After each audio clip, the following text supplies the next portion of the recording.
Anda masih bersama kami di Liputan Metropolis Malam, pemirsa. Dalam rangka menjaga keamanan dan ketertiban masyarakat selama bulan suci Ramadan, Polres Prabu Mulih akan meningkatkan kegiatan patroli. Langkah ini dilakukan untuk memberikan rasa aman dan nyaman bagi masyarakat yang menjalankan ibadah puasa.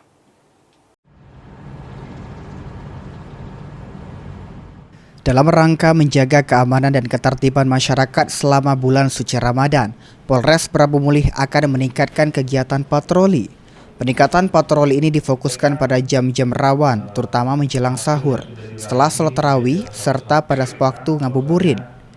Sejumlah personel akan disiagakan di pusat keramaian, kawasan pemukiman, hingga lokasi yang kerap dijadikan tempat berkumpulnya masyarakat.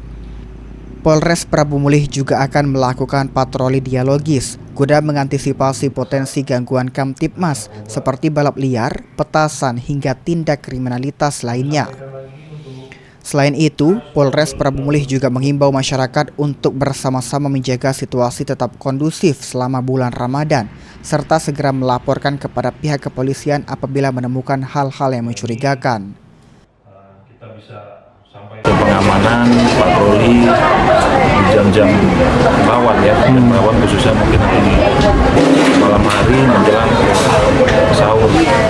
Jadi nanti akan dilaksanakan untuk patroli skala besar, kegiatan rutin yang disingkatkan untuk menciptakan rasa aman di masyarakat. Ada personil khusus yang ditempatkan di titik-titik ini? Kalau khusus tidak ada. Tidak ada. Menempatkan personil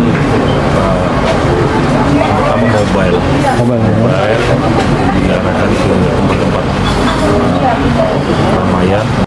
Dengan peningkatan patroli ini diharapkan situasi keamanan dan ketertiban masyarakat di Kota Prabu Mulih selama bulan suci Ramadan tetap terjaga.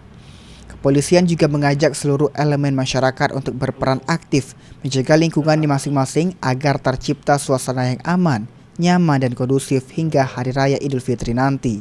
Anggi Perkasa, PAL TV.